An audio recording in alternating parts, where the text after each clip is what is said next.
Hi everyone. तो आज के सेशन में हम लोग एनसीईआरटी हिस्ट्री के चैप्टर 4 के बारे में देखते हैं, जो कि हम लोग क्लास 6 के एनसीईआरटी को डिस्कस कर रहे हैं। ठीक है, तो इसमें हम लोग आज का हमारा टॉपिक है क्या बताती है हमें किताबें और कब्रें।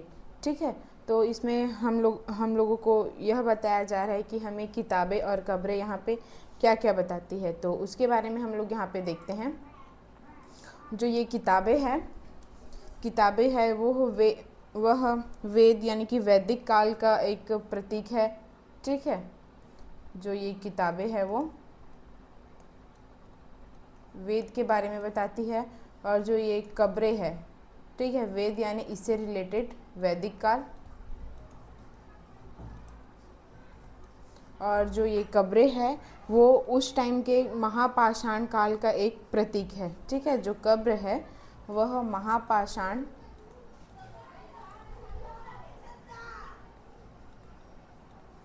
काल का एक प्रतीक है।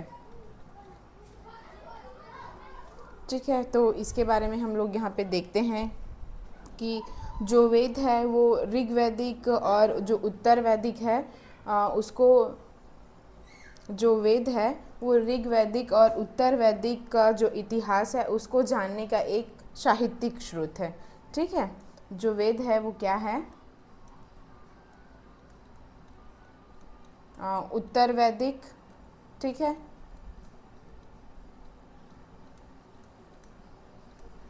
उत्तर वैदिक और ऋग्वैदिक इतिहास को जानने का एक स्रोत है। ठीक है, और जो प्राचीन इतिहास को जानने का जो एक स्रोत है, ठीक है, मतलब प्राचीन इतिहास है उसको हम लोग किस तरीके से जान सकते हैं, तो उसको हम लोग देखते हैं यहाँ पे। ठीक है, तो यहाँ पे क्या बोला गया है कि इसमें वेद क्या है। ठीक है, वेद क्या है ये बारे में बताया गया, तो हम लोग अभी वेद के बारे में डिस्कस कर रहे हैं। तो जो वेद है वो ऋग्वैदिक या तो उत्तर वैदिक इतिहास को जानने का एक साहित्यिक स्रोत है। और फिर इसमें हम लोग देखते हैं कि प्राचीन इतिहास को हम कैसे जान सकते हैं, उसके स्रोत कौन कौन से हैं, तो ये हम यहाँ पे देखते हैं। ठीक है,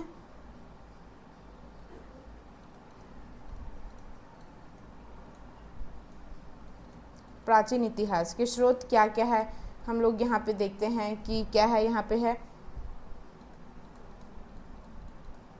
पुरातात्विक स्रोत, और सेकंड है साहित्यिक स्रोत,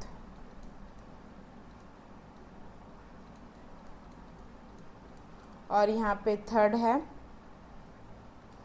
विदेशी यात्रियों का विवरण। ठीक है, तो ये तीन चीज़ है जिसके कारण हम लोग, ये तीन स्रोत है जिसकी वजह से हम लोग प्राचीन इतिहास को जान सकते हैं। ठीक है, तो यहाँ पे हम लोग इसको पुरातात्विक स्रोत और ये विदेशी यात्रियों का विवरण, इसको हम लोग यहाँ पे डिस्कस नहीं करेंगे। तो इस चैप्टर में ये साहित्यिक स्रोत, इसके बारे में यहाँ पे डिस्कस हुआ गया है। इसके अकॉर्डिंग हम लोगों ने यहाँ पे प्राचीन इतिहास को जाना है। यहाँ पे तो देखते हैं कि जो ये साहित्यिक स्रोत होता है कि वह क्या है।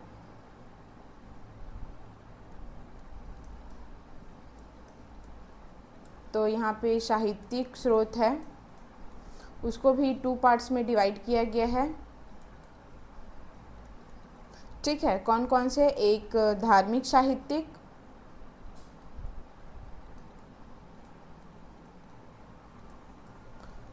साहित्य और दूसरा क्या है? लौकिक साहित्य।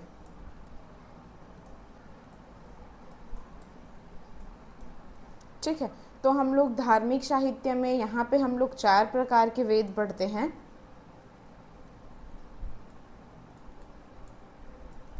का वेद ये हमारा धार्मिक साहित्य में आता है। और यहाँ पे जो चाणक्य नीति है, कौटिल्य अर्थशास्त्र, वो हमारा लौकिक साहित्य है, चाणक्य नीति। ठीक है, ये हमारा लौकिक साहित्य है। तो इसमें हम लोग धार्मिक साहित्य में फिर हम लोग यहाँ पे देखते हैं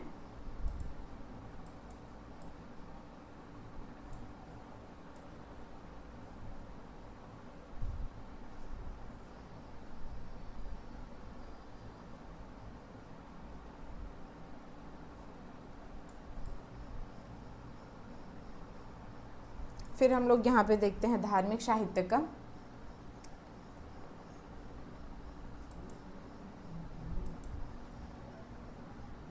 तो क्या देखते हैं, धार्मिक साहित्य। ठीक है, तो यहाँ पे जो धार्मिक साहित्य है उसको भी यहाँ पे 2 पार्ट्स में डिवाइड किया गया है।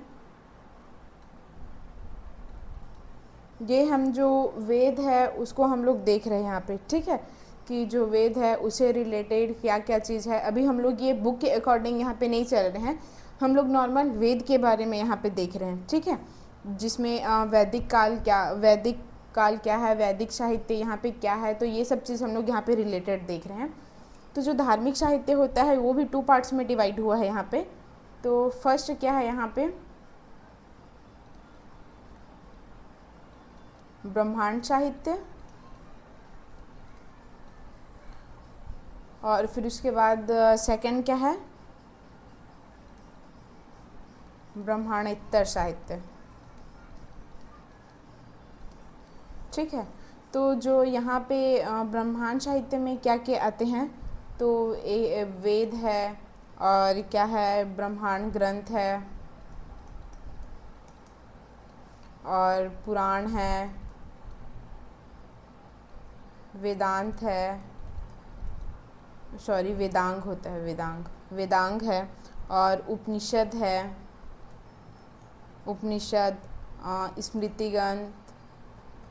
स्मृति ग्रंथ, धर्मसूत्र, और ये अरण्यक। ठीक है, तो ये सब हमारा क्या होता है, ये सब हमारा वैदिक साहित्य है। ठीक है, तो ये सब हमारा क्या है, वैदिक साहित्य है। ठीक है, इसके बारे में हम लोग यहाँ पे देखते हैं कि वेद क्या होती है, इसके यहाँ पे देखते हैं।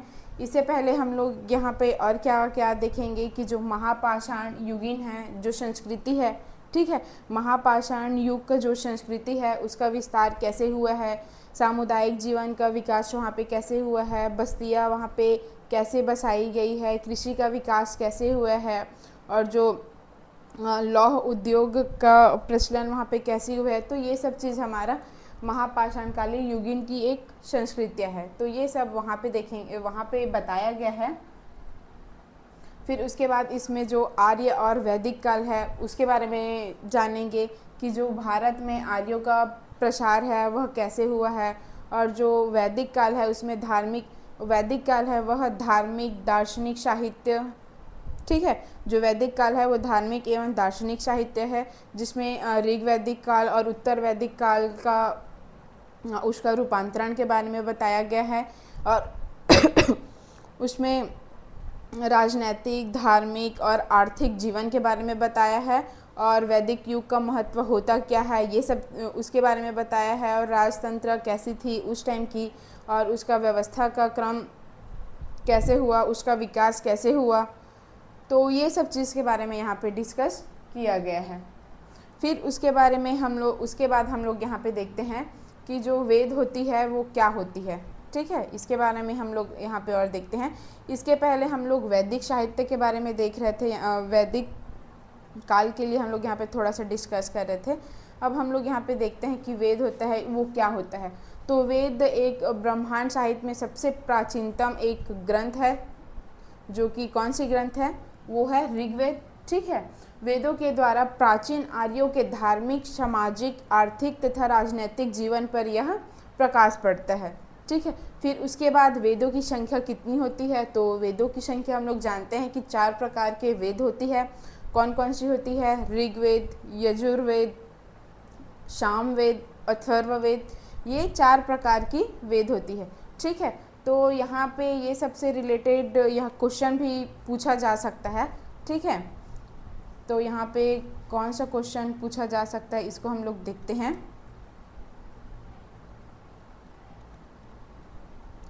सबसे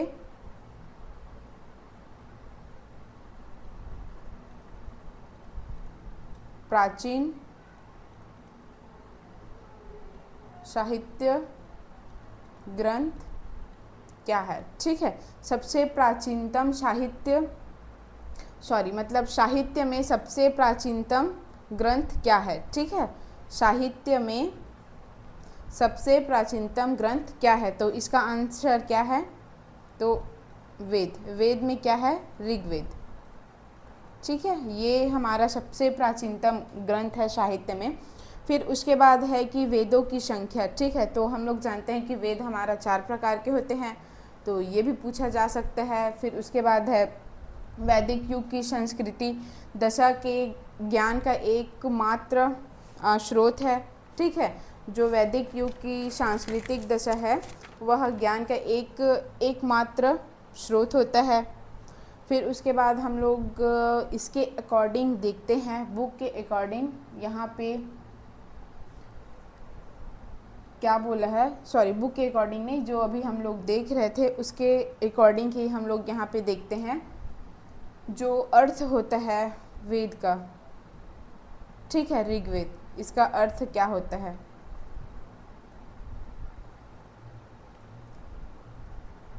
इसको पहले इरेज कर लेते हैं।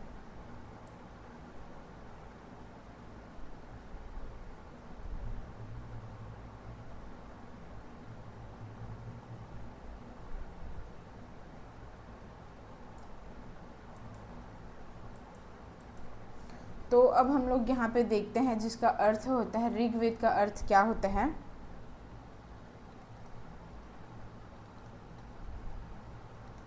ठीक है, ये पूछा जाता है कि इसका अर्थ क्या होता है। तो इसका अर्थ होता है ऋचाओं के क्रमबद्ध ज्ञान का संग्रह, ठीक है। ऋग्वेद का अर्थ क्या होता है, ऋचाओं के क्रमबद्ध ज्ञान का संग्रह।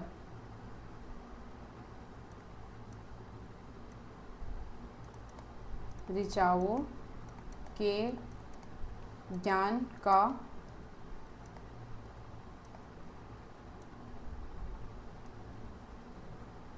ऋचाओं के क्रमबद्ध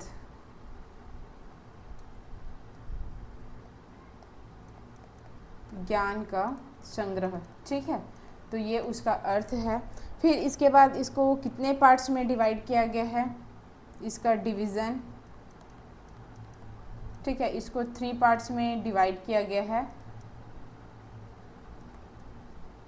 कौन कौन सा यहाँ पे हम लोग देखते हैं, तो ये है 10 मंडल्स में, ठीक है। फिर उसके बाद 1028 सूक्त, और फिर उसके बाद है 10,462 ऋचाएँ, ठीक है। तो इतने पार्ट्स में डिवाइड किया गया है इसको। और फिर जो ये ऋचाएँ है उसमें सबसे ज़्यादा किसकी है, तो ये इंद्र की है, ठीक है। कितनी होती है, 250, और उसके बाद अग्नि की कितनी होती है, वो 200, ठीक है। तो ये डिवाइड किया गया है। और जो ऋग्वेद पढ़ने वाली ऋषि, ठीक है, ऋग्वेद को जो ऋषि पढ़ते थे उनको क्या बोलते थे, जो ऋग्वेद पढ़ने वाले ऋषि, इसको क्या बोला जाता था, तो इसको बोला जाता था होत्री, ठीक है। जो ऋग्वेद पढ़ने वाले ऋषि होते थे जो उसको क्या बोलते थे, होत्री बोलते थे। तो इसके बाद हम लोग यहाँ पे देखते हैं फिर इसके बाद हम लोग देखते हैं कि जो एनसीईआरटी के अकॉर्डिंग वेद को डिस्कस करेंगे हम लोग, ठीक है। एनसीईआरटी के अकॉर्डिंग हम लोग वेद को यहाँ पे डिस्कस करते हैं। तो एनसीईआरटी के अकॉर्डिंग वेद, ठीक है, मतलब वो एक साहित्य ही आर्यों की दशा को जानने का एकमात्र स्रोत है, ठीक है। वेद यहाँ पे क्या है, साहित्य ही आर्यों की दशा को जानने का एकमात्र ऐसा स्रोत है।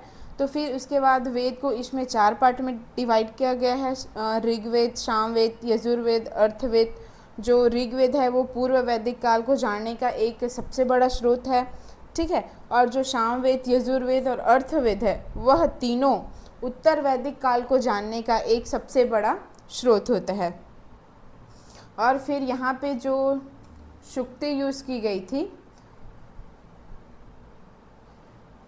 तो यहाँ इसके बाद हम लोग ये चैप्टर स्टार्ट करते हैं। तो यहाँ पे क्या बोला है, दुनिया के प्राचीनतम ग्रंथों में एक, शायद तुमने वेदों के बारे में सुना ही होगा, जिसकी हम लोगों ने यहाँ पे बोला था कि 4 वेद होते हैं, ऋग्वेद, सामवेद, यजुर्वेद, अथर्ववेद। ठीक है, तो जो ऋग्वेद है वो सबसे पुराना वेद है, जिसकी रचना लगभग कब की गई थी इसकी रचना, तो इसकी रचना 3500 साल पहले हुई थी। ठीक है, और ऋग्वेद में 1000 से भी अधिक क्या है, प्रार्थनाएं हैं। ऋग्वेद में 1000 से अधिक प्रार्थनाएं हैं, मतलब सूक्त प्रार्थना को सूक्त भी कहते हैं। ठीक है, जो कि 1028 है, तो यही है। ठीक है, जिन्हें सूक्त कहा जाता है।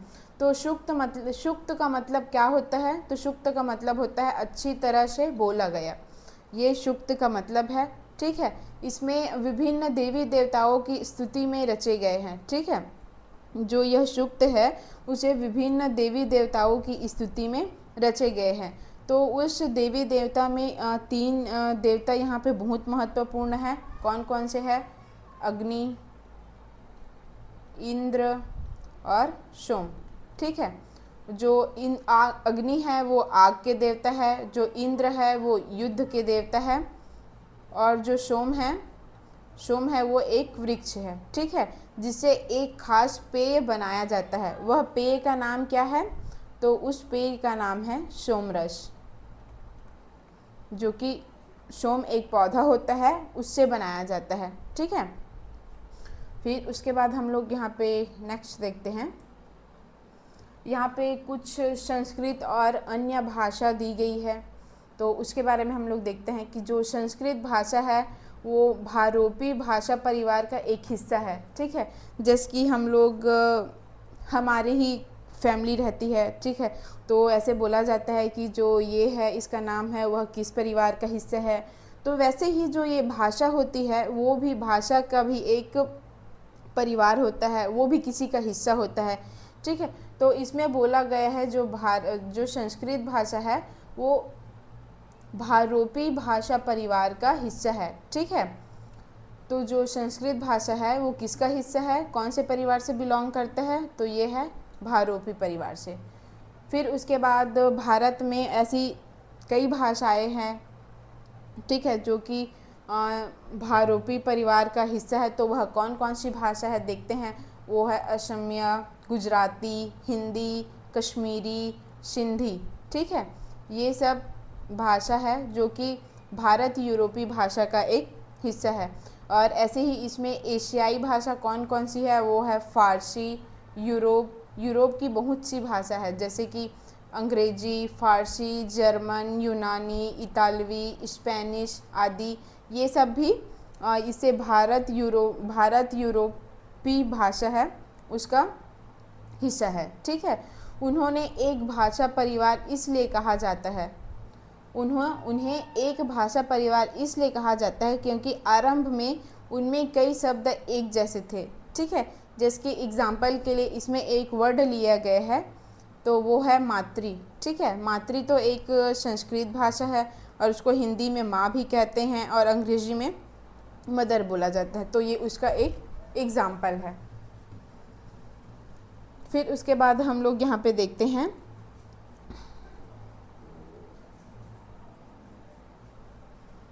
हम जिन किताबों को पढ़ते हैं वे लिखी और छापी गई है। ऋग्वेद का उच्चारण किया जाता था और श्रवण किया जाता था। ठीक है, जो हम किताब को पढ़ते हैं, ठीक है, हम जिस किताब को पढ़ते हैं वो लिखी और छापी जाती है, लेकिन जो ऋग्वेद का उच्चारण किया जाता था और श्रवण किया जाता था। ठीक है, ना कि पढ़ा जाता था। रचना की कई सदियों बाद इसे पहली बार लिखा गया। इसे छापने का काम तो मुश्किल से 200 साल पहले हुआ है। उसके बाद हम लोग यहाँ पे देखते हैं कि जो इतिहासकार है वो ऋग्वेद का अध्ययन कैसे करते हैं। ठीक है, तो जो इतिहासकार है वो यहाँ पे ऋग्वेद का अध्ययन कैसे करते हैं, तो इसके बारे में हम लोग यहाँ पे देखते हैं। इतिहासकार पुरातात्विताओं की तरह ही अतीत के बारे में जानकारी इकट्ठी करती है। जैसे कि पुरातात्विद जो पुराने टाइम के कुछ हमें वस्तुएं प्राप्त होती थी, उनसे इतिहास के बारे में बताती थी, वैसे ही इतिहासकार भी है। लेकिन भौगोलिक अवशेष के अलावा वे लिखित स्रोतों का भी उपयोग करते हैं। तो इसमें हम लोग देखते हैं कि ऋग्वेद का अध्ययन कैसे किया है। ठीक है, तो यहाँ पे देखते हैं कि ऋग्वेद के कुछ सूक्त वार्तालाप के रूप में हैं। ठीक है, तो जो ऋग्वेद के कुछ सूक्त है वो वार्तालाप के रूप में है। तो यहाँ पे हम लोग देखते हैं कि यहाँ पे एक क्वेश्चन बन सकता है कि वह कौन सा क्वेश्चन बन सकता है कि जो कि इससे रिलेटेड है। ठीक है, तो वह है कि ऋग्वेद के बारे में दिए गए कथनों में से कौन सा कथन सत्य है। ऋग्वेद के बारे में दिए गए कथनों में से कौन सा कथन सत्य है।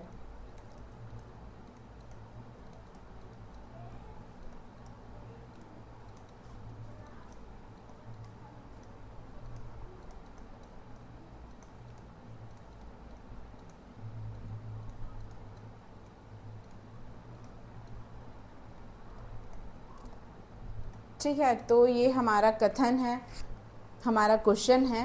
यहाँ पे क्या बोला है, ऋग्वेद के बारे में दिए गए कौन से कथन सत्य है। तो इसमें हम लोग क्या क्या कथन लिख सकते हैं। तो यहाँ पे हम लोग लिख सकते हैं फर्स्ट, ऋग्वेद की भाषा प्राकृत भाषा है जो आधुनिक संस्कृत से अलग है। ठीक है,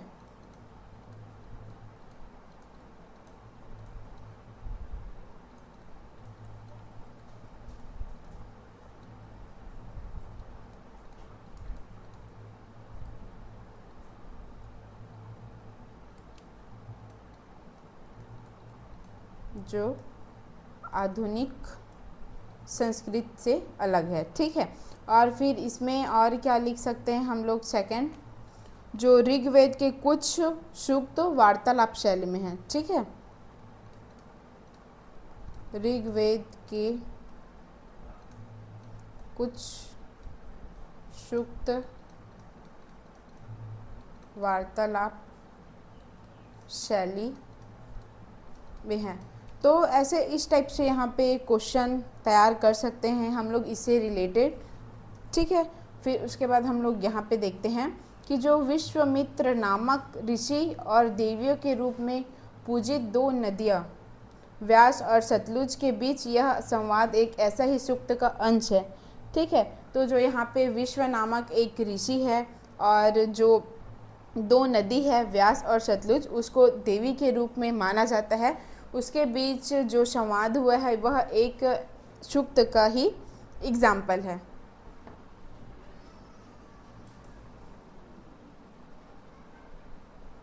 तो जो यह है,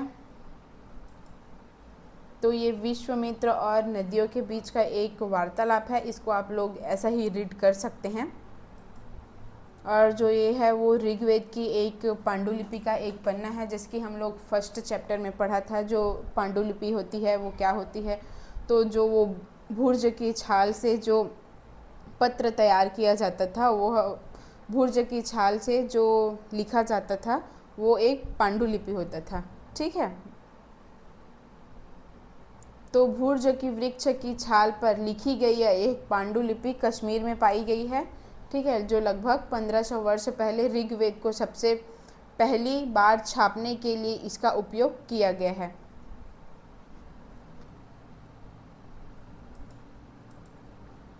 फिर उसके बाद हम लोग यहाँ पे देखते हैं मवेशी, घोड़े और रथ। ठीक है, तो ऋग्वेद में मवेशियों बच्चों खासकर पुत्रों, ठीक है, मवेशियों बच्चों खासकर पुत्रों और घोड़ों की प्राप्ति के लिए अनेक प्रार्थनाएं की जाती थी। ठीक है, ये इसमें क्या बोला है, खासकर पुत्रों। ठीक है, यहाँ पे सबसे ज़्यादा इम्पॉर्टेंट ये है खासकर पुत्रों। इसमें मवेशी बच्चों और घोड़ों इसकी प्राप्ति के लिए बहुत सी प्रार्थनाएं की जाती है। तो हम लोग यहाँ से ये भी देख सकते हैं कि जो लिंग भेद की शुरुआत हुई थी वो यहाँ से स्टार्ट हो गई थी, मतलब ये वैदिक काल से। ठीक है, ऋग्वेद काल में मतलब वैदिक काल से यहाँ पे लिंग भेद की शुरुआत स्टार्ट हो गई थी। यहाँ पे बोला गया है ना, खास करके पुत्रों उसके प्राप्ति के लिए प्रार्थनाएं हो करते थे। ठीक है, तो यहाँ से ही लिंग भेद की शुरुआत हो गई थी। फिर उसके बाद हम लोग यहाँ पे देखते हैं, घोड़ों को लड़ाई में रथ खींचने के काम में लाया जाता था। ठीक है, रथ खींचने के लिए, और इन लड़ाइयों में मवेशी जीत कर लाए जाते थे। ठीक है, इन लड़ाइयों में मवेशी जीत कर लाए जाते थे। ठीक है, तो इसमें यह भी यहाँ पे एक क्वेश्चन बन सकता है कि जो ऋग्वैदिक काल में लड़ाइयाँ होती थी वह किसके लिए होता था। ठीक है, ऋग्वैदिक काल में जो लड़ाई होती थी वह लड़ाई किसके लिए होता था, तो यहाँ पे है पशुपालन के लिए। पशुपालन, तो इसके लिए लड़ाई होती थी। ठीक है, क्योंकि उस टाइम में पशुपालन ही ऋग्वैदिक काल में अर्थव्यवस्था का एक केंद्र था। ठीक है, तो वहाँ पे पशुपालन ही अर्थव्यवस्था का केंद्र था, इसलिए वहाँ पे पशुपालन के लिए लड़ाई होती थी। तो फर्स्ट प्रायोरिटी यहाँ पे क्या थी, पशुपालन थी, और फिर उसके बाद सेकंड इसका कृषि था, ऐसा टाइप। फिर उसमें जो ये घोड़ों की लड़ाई में रथ में खींचे जाने के लिए काम किया जाता था, तो यहाँ पे एक वर्ड यूज़ हो सकता है वैदिक सभ्यता के लिए। वैदिक सभ्यता से वह क्या है, अश्व केंद्रित सभ्यता। ठीक है,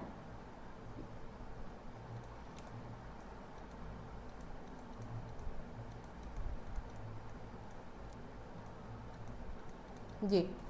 फिर उसके बाद यहाँ पे क्या क्या बोला गया है, लड़ाइयाँ वैसे ज़मीन के लिए भी लड़ी जाती थी जहाँ पे अच्छे चारागाह हो यहाँ पर। ठीक है, अब जैसे ही पशुपालन किया जा रहा है तो उसके लिए कोई जगह भी तो चाहिए जिसके जहाँ से वहाँ पे चारागाह हो, तो उसके लिए भी लड़ाई की जाती थी। जहाँ पर जौ जैसे जल्दी तैयार हो जाने वाली फसलों को उपजाया जा सकता हो। कुछ लड़ाइयाँ पानी के स्रोतों और लोगों को बंदी बनाने के लिए भी लड़ी जाती थी। ठीक है, फिर उसके बाद यहाँ पे और क्या बोले हैं कि युद्ध में जीते गए धन का कुछ भाग सरदार रख लेते थे तथा कुछ हिस्सा पुरोहित को दे दिया जाता था। और जो युद्ध होता था उसमें जो पराजित हो जाते थे उनसे सारा धन वसूल कर लिया जाता था, और उसका कुछ भाग जो सरदार होते थे, ठीक है, वो रख लेते थे, और कुछ हिस्सा उसको पुरोहित रखते थे, और फिर जो बाकी और शेष रहते थे, जो बाकी धन बचा रहता था, उसको आम लोगों में बांट दिया जाता था। और फिर उसका कुछ धन यज्ञ करने के लिए भी प्रयुक्त होता था। और यहाँ पे यज्ञ की आग में आहुति दी जाती थी। यज्ञ की आग में आहुति दी जाती थी। ये आहुतियाँ किसको किसको दी जाती थी, तो मान्यता थी देवी देवताओं को। ठीक है, तो उस टाइम में ऐसा मान्यता था कि हम लोग अग्नि में जिसकी कुछ धन की ऐसी आहुति देंगे तो वो हमारी मनोकामना पूरी करेंगे, इसलिए उसमें ये आहुति दिया जाता था देवी देवताओं को। घी, अनाज और कभी कभी जानवरों को भी। ठीक है, यहाँ पे किसकी किसकी आहुति दी जाती थी, घी की, अनाज की, और कभी कभी जानवरों की भी आहुति दी जाती थी। फिर उसके बाद हम लोग यहाँ पे नेक्स्ट देखते हैं,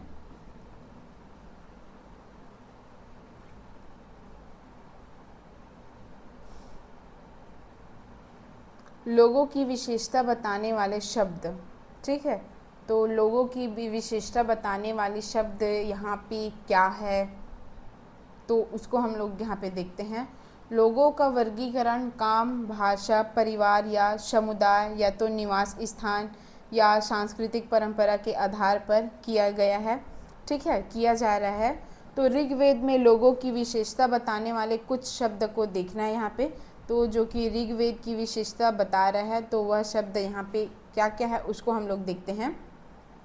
तो इसमें ऐसे दो समूह हैं जिसका वर्गीकरण काम के आधार पर, ठीक है, और पुरोहित काम के आधार पर किया गया है। पुरोहित जिन्हें कभी कभी ब्राह्मण कहा जाता है, तथा तरह के तरह तरह के यज्ञ और अनुष्ठान करते थे। ठीक है, दूसरे लोग थे राजा।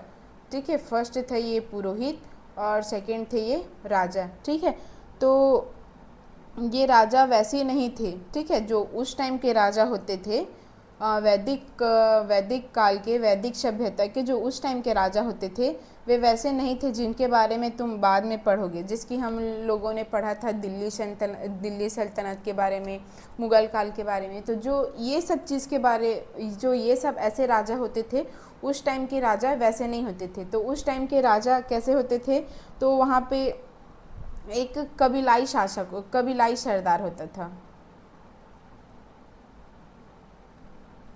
कबीलाई सरदार होता था। ठीक है, तो ये होता था उस टाइम का राजा, कबीलाई सरदार, जो कि वहाँ पे कबीला रहता था, उसके लोगों के द्वारा यह चुनाव किया जाता था। ठीक है, तो हम लोग यहाँ पे ये देखते हैं कि ये ना तो बड़ी राजधानियों और महलों में रहते थे। ठीक है, इनके पास ना तो राजधानी होती थी, ना तो कोई बड़े बड़े महल होते थे, ना तो इनके पास कोई युद्ध लड़ने के लिए सेना होती थी, ना ही ये कर वसूलते थे। ठीक है, ये टैक्स भी वसूली नहीं करते थे। प्रायः राजा की मृत्यु के बाद उसका बेटा अपना ही शासन नहीं बन जाता था। ठीक है, अपना ही शासक नहीं बनता था, जैसे कि हम लोगों ने उस टाइम में देखा था, जो इसके बाद का, जो बाद में जो शासक थे उसके बारे में, कि जो राजा होता था उनका जो पुत्र होता था, ठीक है, तो वो खुद शासक बन जाता था, मतलब उनके बाद उसका भार उन्हें ही सौंपा जाता था। लेकिन इस टाइम में वैसे नहीं होता था। अगर किसी राजा की मृत्यु हो जाती थी तो उसके बाद फिर से जो कबीले के लोग हैं वह अपना सरदार नया चूज़ करते थे। तो इस टाइम में वैसे राजा का चयन किया जाता था। फिर इसके बाद हम लोग यहाँ पे देखते हैं,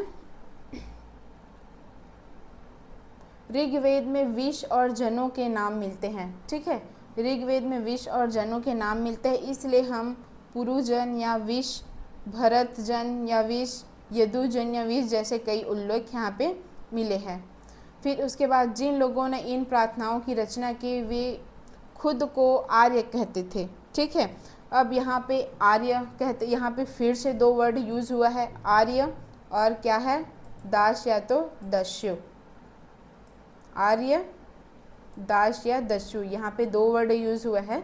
ठीक है, तो यहाँ पे आर्य हम लोग किसको बोलेंगे, तो आर्य किसे गए हैं यहाँ पे, तो जिन्होंने ऋग्वेद सूक्तों या प्रार्थनाओं की रचना की है। ठीक है, जिन्होंने ऋग्वेद सूक्तों या तो प्रार्थनाओं, ठीक है, यहाँ पे सूक्त को ही प्रार्थना भी कहा गया है, तो सूक्तों या प्रार्थनाओं की रचना की है उन्हें ही आर्य कहा जाता था। ठीक है, और जो इनके विरोधी रहते थे उनको दास या तो दस्यु कहा गया है। तो यहाँ पे बताया गया है जिन लोगों ने इन प्रार्थनाओं की रचना की है, ठीक है, मतलब ऋग्वेद की जो सूक्त और प्रार्थना है उनकी रचना की गई है, वे कभी कभी खुद को आर्य कहते थे, और जो अपने इनके जो विरोधी होते थे उनको दास या तो दस्यु कहते थे। ठीक है, और मतलब जो दास लोग थे वे यज्ञ नहीं करते थे और शायद दूसरी भाषा भी बोलते थे, मतलब यह प्राक संस्कृत नहीं बोलते थे। ठीक है, जो उस टाइम की भाषा थी प्राक संस्कृत, जो ये भाषा का यूज़ नहीं करते थे। बाद में जो ये दस्यु थे, दास थे, उन्हें ही गुलाम हो गया, मतलब दासी शब्द का यहीं से ही मतलब हुआ है गुलाम। ठीक है, तो जो वो दास थे वे स्त्री और पुरुष होते थे जिन्हें युद्ध में बंदी बनाया जाता था, उन्हें उनके मालिक की जायदाद माना जाता था। ठीक है, जो दास होते थे चाहे वो तो स्त्री हो या पुरुष हो, उसे उसकी मालिक की प्रॉपर्टी माना जाता था यहाँ पे, और जो भी काम मालिक चाहते थे वह उनके अकॉर्डिंग करते थे। ठीक है, जो दास थे अगर उनके मालिक उनको कुछ भी बोल देते थे वह उस चीज़ को उनको करना पड़ता था, उस काम को। फिर उसके बाद जिस युग में उपमहाद्वीप के उत्तर पश्चिम में ऋग्वेद की रचना हो रही थी, ठीक है, मतलब जिस टाइम में उपमहाद्वीप के उत्तर पश्चिम एरिया में ऋग्वेद की रचना हो रही थी उसी समय, ठीक है, उसी समय दूसरी जगह पर एक अलग तरह का विकास हो रहा था। ठीक है, यहाँ पे जो दूसरी जगह है वह कौन सा है कि वह है प्रायद्वीपीय भारत। ठीक है, वो उपमहाद्वीप में उत्तर पश्चिम में ऋग्वेद की रचना हो रही थी, तो उस टाइम जो प्रायद्वीपी है उसमें और अलग तरह का विकास हो रहा था। तो इसके बारे में हम लोग देखते हैं। ठीक है, तो वह ये महापाषाण थी। ठीक है, तो यहाँ पे हम लोग देखते हैं जो प्रायद्वीपी भारत का जो आधार है इसके हम बारे में हम लोग यहाँ से डिस्कस करते हैं। तो जो ये शिलाखंड महापाषाण, ये शिलाखंड महापाषाण मतलब महा मतलब बड़ा, पाषाण मतलब पत्थर नाम से जाने जाते थे। ये पत्थर दफन करने की जगह पर लोगों द्वारा बड़े करीने से लगाए गए थे। महापाषाण कब्र बनाने की प्रथा लगभग 3000 साल पहले शुरू हुई। ठीक है, तो यहाँ पे फिर क्वेश्चन बन सकता है कि जो महापाषाण कब्र थे वह प्रथा, जो महापाषाण कब्र बनाने की प्रथा है वह कब से स्टार्ट हुई थी, तो वह है 3000 वर्ष पहले। ठीक है, 3000 वर्ष पहले स्टार्ट हुई थी महापाषाण कब्र बनाने की। और जो ये शिलाखंड है जो शिलाखंड महापाषाण है, महापाषाण मतलब बड़े बड़े पत्थर। ठीक है, बड़ा पत्थर नाम से जाना जाता था। और जो ये पत्थर दफन करने की जगह पर लोगों द्वारा बड़े करीने से लगाए गए थे, और जिनकी मृत्यु हो जाती थी उनको दफनाया जाता था, ये उनके जगह पर लगाया जाता था। जैसे कि ये एक यहाँ पे दफन किया गया है तो ये उसके ऐसे ऐसे साइड में इसको लगाया जाता था, जो ये महापाषाण है उसको। फिर उसके बाद बोला है यह प्रथा दक्षिण भारत, उत्तर पूर्वी भारत और कश्मीर में प्रचलित है। ठीक है, तो यहाँ पे फिर से एक क्वेश्चन बन सकता है कि जो महापाषाण की प्रथा थी वह कहाँ प्रचलित थी। ठीक है, किस जगह से प्रचलित हुई थी, तो यह जगह कौन कौन सी थी जो यह प्रथा का प्रचलन हुआ था, तो है दक्षिण भारत और उत्तर पूर्वी भारत, और यह है कश्मीर, यहाँ से प्रचलित हुई थी। ठीक है, तो यहाँ पे महापाषाण पूरा स्थल जो कि ज़मीन के ऊपर ही दिखाए जाते हैं। कुछ महापाषाण ज़मीन के नीचे भी होते हैं, कुछ महापाषाण होते हैं जो कि ज़मीन के ऊपर होते हैं, और कुछ ऐसे महापाषाण होते हैं जो कि ज़मीन के नीचे होते हैं। और जो यह महापाषाण है वह कई बार पुरातात्विदों को गोलाकार सजाए हुए पत्थर मिलते हैं, कई बार अकेला खड़ा हुआ पत्थर मिलते हैं। ऐसे ही एक मात्र प्रमाण है जो ज़मीन के नीचे कब्रों को दर्शाती है। ठीक है, इन सब कब्रों में कुछ समानताएं हैं। सामान्यतः मृतकों को खास किस्म के मिट्टी के बर्तन के साथ दफनाया।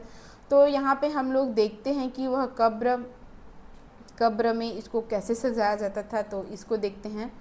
ठीक है, तो जो एक महापाषाण का एक ताबूत है, शवाधान है, जिसको शिष्ट भी कहा जाता है।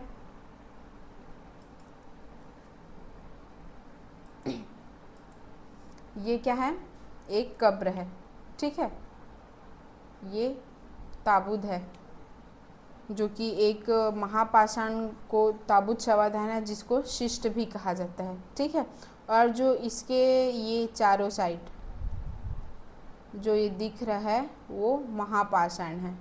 ठीक है, जो ये बड़े बड़े पत्थर दिख रहे हैं वही है महापाषाण, जिसको ये कब्र के साइड में ऐसे सजाया गया है। फिर उसके बाद यहाँ दिखाए गए शिष्ट में एक छोटा पोर्ट होल। ठीक है, ये एक छोटा पोर्ट होल है जो कि शायद पत्थरों से बने हुए कमरे में जाने का एक रास्ता है। तो यहाँ से एक पत्थरों का कमरा भी होता है जहाँ से वह जा सकते हैं।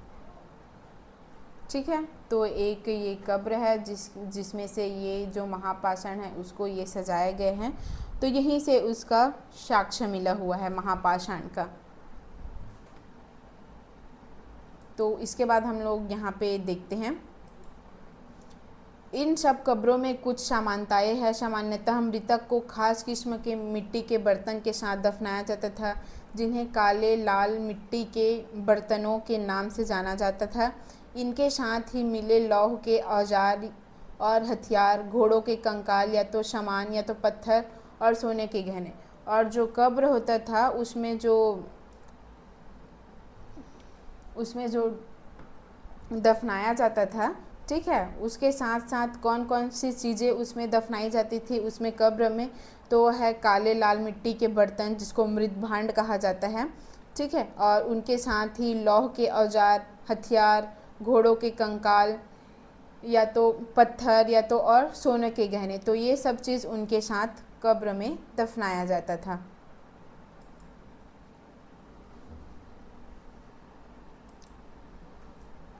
फिर उसके बाद हम लोग यहाँ देखते हैं क्या महापाषाण कब्रों से मिली हुई लौह के समान, ठीक है। यहाँ पे लौह के समान है, बाई और घोड़े के लिए एक समान है, ठीक है ये।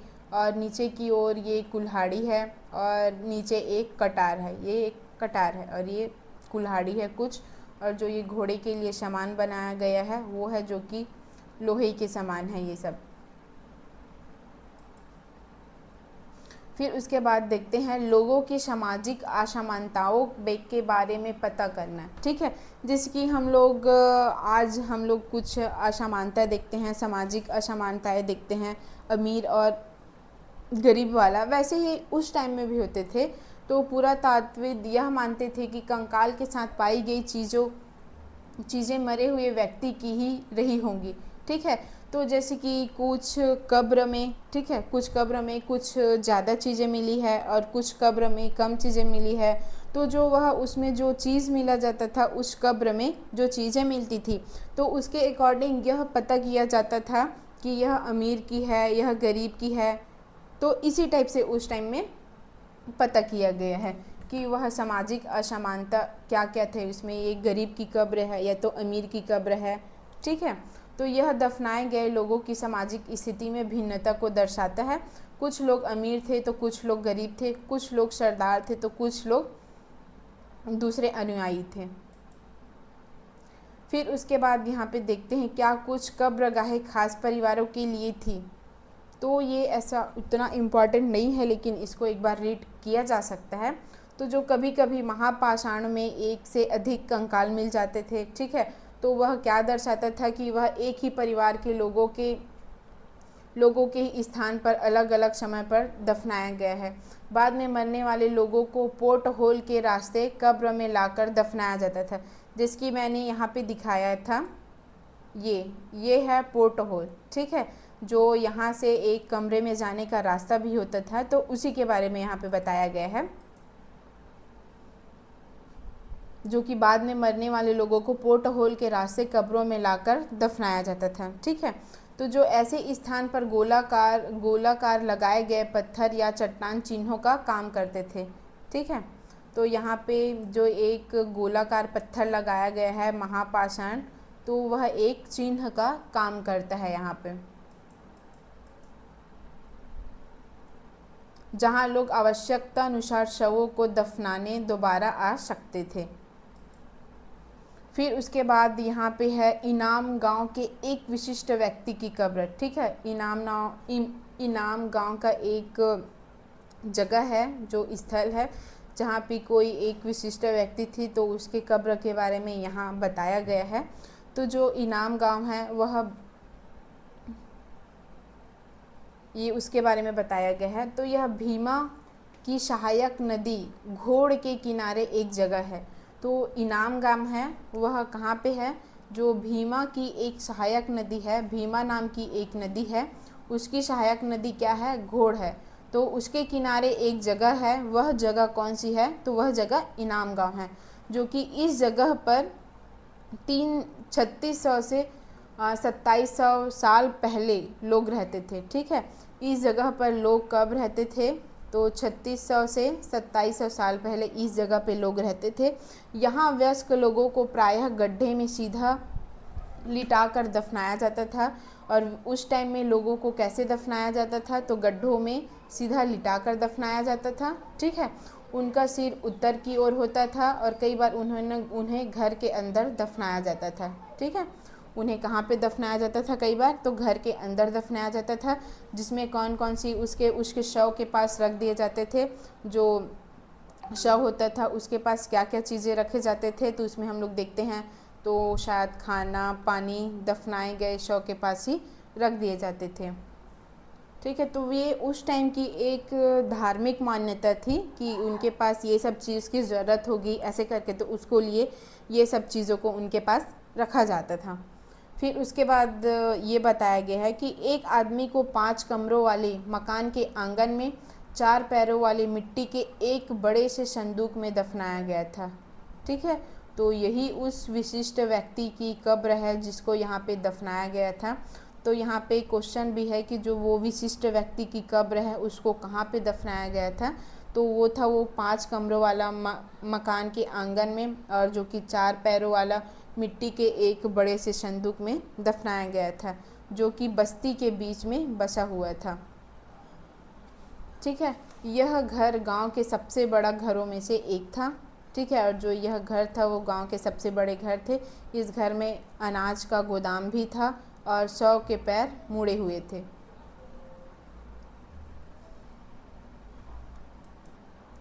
फिर उसके बाद हम यहाँ पे क्या बताया है, तो यहाँ पे बताया गया है कि क्या बताते हैं हमें कंकालों का अध्ययन।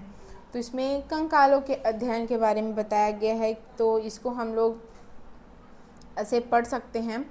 तो यहाँ पे देखते हैं कि कुछ छोटे आकार पर एक बच्चे के कंकाल को आसानी से पहचाना जा सकता है, लेकिन एक बच्चे और बच्ची के कंकाल के बीच कोई बड़ा फ़र्क नहीं होता है। फिर उसके बाद कभी कभी लोग कंकाल के साथ मिले सामानों के आधार पर इसका अंदाज़ा लगाते हैं। उदाहरण के लिए इसमें है कि यदि कंकाल के साथ गहने मिले हैं तो कई बार उसे महिला का कंकाल माना जाता है। जैसे कि कोई कब्र है, उसकी खुदाई हुई है, तो अगर वहाँ से कोई गहना मिला हुआ है, ठीक है, कोई जेवर मिले गए हैं, तो उसे महिला का कंकाल माना जाता है। लेकिन ऐसा समझ के साथ समस्याएं हैं लेकिन ऐसी समझ के साथ समस्या है, क्योंकि अक्सर पुरुष भी आभूषण पहनते थे, और जो उस टाइम के पुरुष थे वो भी आभूषण पहनते थे, इसलिए यह थोड़ा सा मुश्किल थी। तो यहाँ पे हम लोग आगे देखते हैं इनाम गांव के लोग के काम धंधे। ठीक है। मतलब इनाम गांव के लोग क्या क्या काम करते थे, तो वो सब चीज़ के बारे में यहाँ पे बताए हैं। तो इनाम गांव में पुरातात्विदों को क्या क्या के बीज मिले हैं, तो वो देखते हैं यहाँ पे। इनाम गांव में पुरातात्विदों को गेहूँ, चना, चावल, दाल, बाजरा, मटर, तिल के बीज मिले। ठीक है। तो ये सब चीज़ें हैं जिनके बीज मिले हुए हैं। इनके साथ कई जानवरों की हड्डियां मिली है। कई हड्डियों पर काटने के निशान से यह अंदाज़ा होता है कि लोग इन्हें खाते होंगे। ठीक है। मतलब कई ऐसे जानवरों की हड्डियां मिली है जिनसे यह पता लगाया, हड्डियों के निशान हैं जिनसे यह पता लगाया गया है कि लोग इन्हें खाते भी होंगे। ठीक है। तो उनमें हैं गाय, बैल, भैंस, बकरी, भेड़, कुत्ता, घोड़ा, गधा, सुअर, सांभर, चितकबरा, हिरन, कृष्ण मृग, खरहा, नेवला, चिड़िया, खड़ियाल, कछुआ, केकड़ा और मछली। ठीक है। तो ये सब चीज़ की हड्डियाँ पाई गई है। तो ऐसे साक्ष्य मिले हैं कि बेर, आंवला, जामुन, खजूर और कई तरह की रसभरियाँ एकत्र की जाती थी। ठीक है। तो उस टाइम में यह सब चीज़ का अवशेष मिला है जो पुरातात्विद है उनको, जिसके बारे में उन्होंने यहाँ पे बताया गया है। कहाँ से? इनाम गांव से। ठीक है। फिर उसके बाद हम लोग आगे देखते हैं। इसमें ये अन्यत्र ये उतना ज़्यादा इम्पोर्टेंट नहीं है, इसको स्किप कर देते हैं यहाँ पे।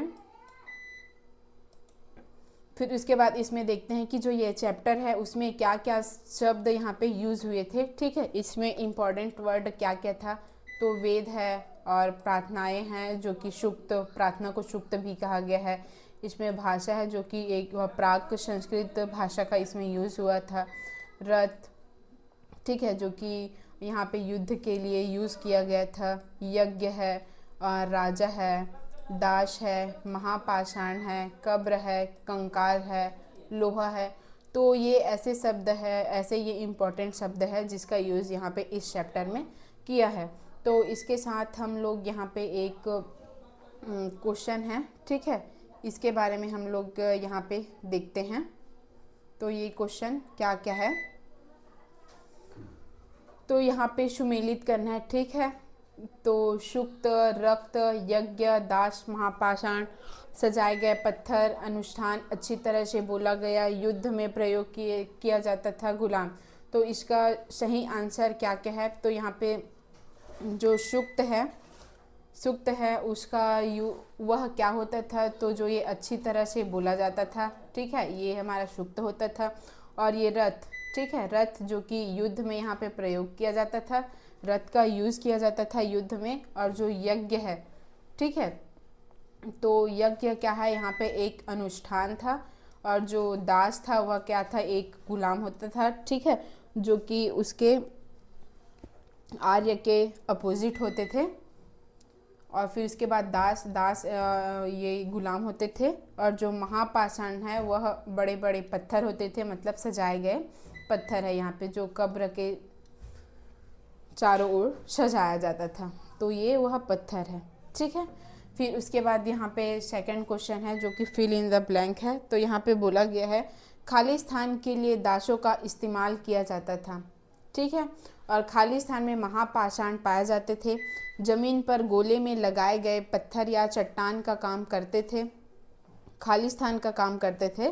और पोर्ट होल का इस्तेमाल खाली स्थान के लिए होता था। इनाम गांव के लोग खाली स्थान खाते थे, ठीक है। तो इसमें फर्स्ट क्वेश्चन क्या था हमारा? खाली स्थान के लिए दासों का इस्तेमाल किया जाता था, ठीक है। तो यहाँ पे क्या के लिए दासों का इस्तेमाल किया जाता था? तो यहाँ पे है मालिकों की सेवा करने के लिए, ठीक है।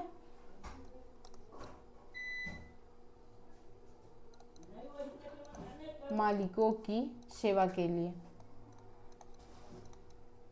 मालिकों की सेवा के लिए दासों का इस्तेमाल किया जाता था। और जो यह खाली स्थान में महापाषाण पाए गए हैं, वह कौन कौन सी जगह था जहाँ पे महापाषाण पाए गए थे? तो इसके बारे में हम लोगों ने डिस्कस किया था। तो वह कौन कौन सी जगह थी? तो वह था दक्कन, दक्षिणी भारत, उत्तर पूर्वी भारत, ठीक है, और ये कश्मीर। तो ये ऐसी जगह थे जहाँ पे ये महापाषाण पाए जाते थे। और ज़मीन पर गोले में लगाए गए पत्थर या चट्टान खाली स्थान का काम करता था। तो इसके बारे में भी हम लोगों ने देखा था, यह चिन्हों का काम करते थे, ठीक है। फिर इसके बाद इसमें है पोर्ट होल का इस्तेमाल खाली स्थान के लिए होता था। तो पोर्ट होल का इस्तेमाल यहाँ पे पत्थरों से बने हुए कमरे में जाने के लिए किया जाता था, ठीक है। जो कब्र होते थे उसमें एक पोर्ट होल रखा जाता था, जिसका इस्तेमाल कमरों में जाने के लिए किया जाता था।